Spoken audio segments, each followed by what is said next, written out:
بسم الله الرحمن الرحيم. ألف لام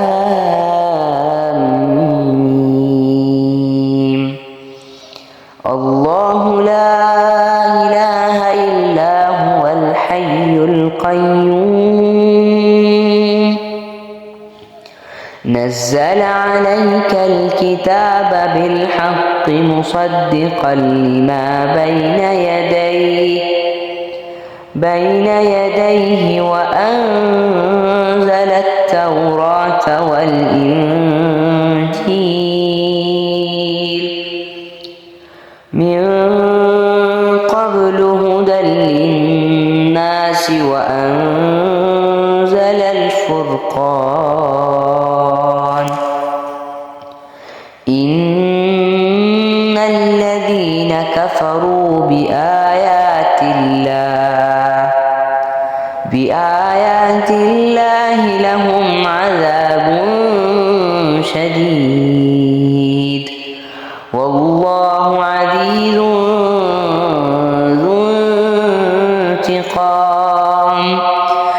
إن الله لا يخفى عليه شيء في الأرض ولا في السماء. هو الذي يصوركم في الأرحام كيف يشاء لا إله إلا هو العزيز الحكيم. هو الذي أنزل عليك الكتاب منه آيات محكمات هن أم الكتاب وأخر متشابهات فأما الذين في قلوبهم زيغ فيتبعون ما تشابه منه ابتغاء الفتنة وابتغاء تأويله وما يعلم تأويله إلا الله والراسخون في العلم يقولون آمنا